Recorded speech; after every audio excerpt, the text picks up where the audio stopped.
Then the O-arm will comes in with the navigation setup on either the head or usually for spine case we set up at the head part. Alright, the navigation, so you just imagine, this is the patient. The navigation will be here, the camera will set up, the knife tag will set up.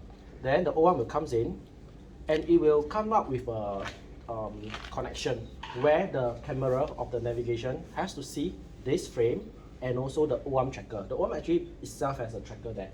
Alright, so all these three have to be linked. And one last thing is the connection, the LAN cable between the O-arm MVS to the navigation. So once all these are set up and all the spheres can be seen, on the navigation screen you will see green boxes. When all three are green, means that we are good to go for our O-arm spin. Alright? Then, and it's very important for you to take note is when the spin is done, we are not supposed to touch this frame. So when you are coming into the field, you pass instrument to the surgeons, try to avoid this area. If you knock it, it moves, means that the navigation is off. And we have to do a O-arm spin again to register the patient. Alright, so this is very important. This is one thing that you need to take note. So try to avoid this area. Don't come in to pass instrument here via the front. Okay? If in the event we accidentally move this one, it takes how long to? Then the O-arm will come in, so it takes about another 5 minutes. Because the O-arm spin, we cannot just come in and spin. When every time we want to do a spin, we have to do a AP and lateral shock to isocenter the images, the ROI, region of interest. Okay, so for example, they are doing L45. We have to make sure that the images taken have to both have to be seen, lateral and AP. Okay, so it's very important. Usually, if this is moved right and navigation off is very time wasting, then we have to redo everything. Let's say if the reference frame accidentally move, will there be an alarm or no. Anybody know? So surgeon, right, when they use the instrument, they put on it, they say, hey, how come that move? I'm on the spinal process, but I'm not there. The alarm is your surgeon. Then they will do. They will get us to do a few checks. How come? Okay. And one thing to highlight is when you attach because for the nurses you'll be the one doing the attaching of the spheres. So it's very important to put the. I actually bring some spheres here. Let me wait. So these are the spheres. A common problem that I have always encountered is when you attach the spheres, the sphere is not seated in properly. Okay. Sometimes when you put it in, right, it looks tight, but actually it's not. You can come easily. Okay, so the spheres have to sit in all the way, and you can feel a tactile click feel. So once that is in, usually after you attach all 4 spheres, right, I will advise you to put it on the table, a flat table, and you try to press it down to make it tight. Okay, one thing is because if the spheres is not seated properly, you may have a problem where the spheres may drop out intra-op, like for the instruments. Secondly is, if the spheres is not seated properly, it may cause navigation inaccuracy also. Because when we register the patient, it says that the spheres are at that level, but actually your spheres is not. Then when there's movement, when they mallet, when they put instruments, then there's movement, the spheres may become loose, then the navigation will be off. And even off by 1 mm is very huge. If the pedicle is very small, it's going to cause an issue. Alright, and we cannot alter it intra-op. If you see, oh yeah, the spheres is dropping out. For example, the reference frame, you press it in, the navigation is off already. Because it registered it as that position earlier. Okay? But for the instruments, yes, you still can adjust it intra-op. Then second thing is, for the instruments, we always try to avoid touching it with your glove, because your glove will have the bloods and any kind of liquids. It may cause the spheres to be blocked and it can't be seen on the camera. Okay, then the navigation will be like on and off, red and green, then they can't navigate properly. Okay, and bone wax, yes. Then so if that happens and accidentally there's blood, It's very simple. You just use a wet and dry gauze. Clean it with the wet first, then you dry it with the dry gauze. Okay, gently. You don't wipe it like hard, because there's actually a layer of reflective layer on it. Okay, if you wipe too hard, that thing will be gone. Then the ball can't be used. You have to change it. Okay. So then for you can also try to register the instruments. So we can attach it on. And okay, this handle is actually a coupling system. So it fits all our navigator instruments. Just couple in.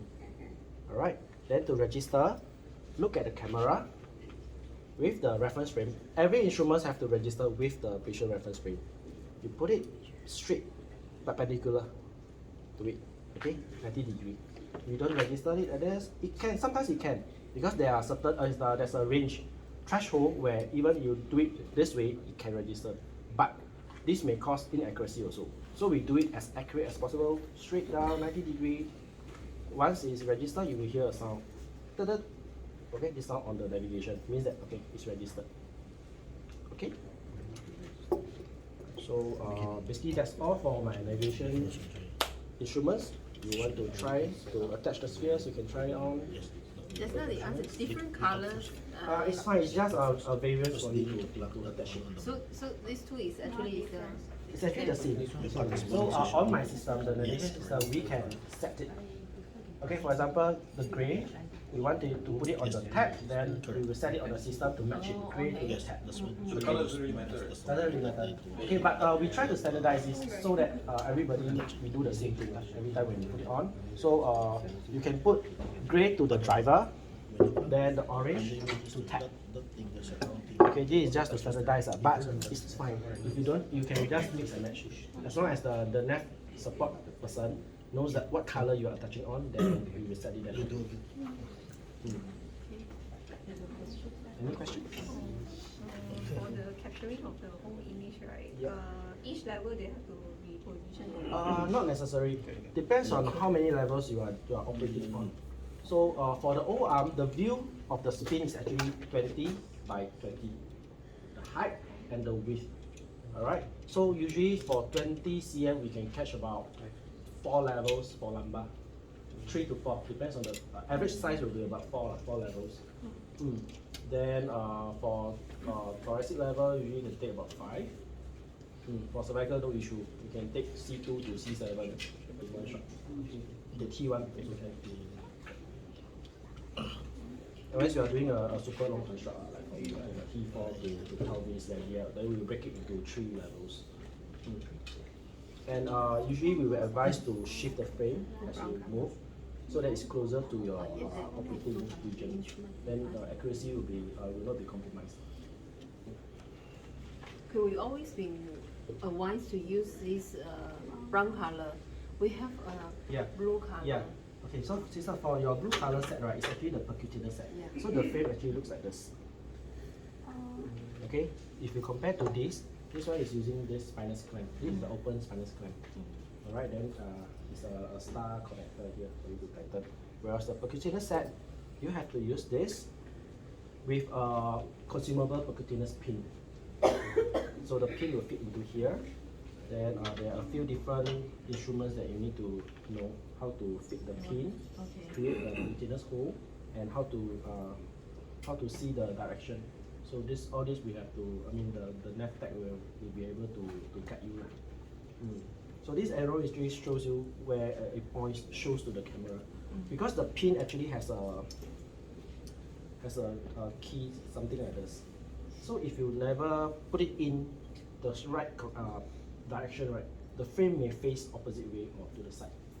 So this is actually an indication to show you where you are facing the frame when they are putting the percutaneous.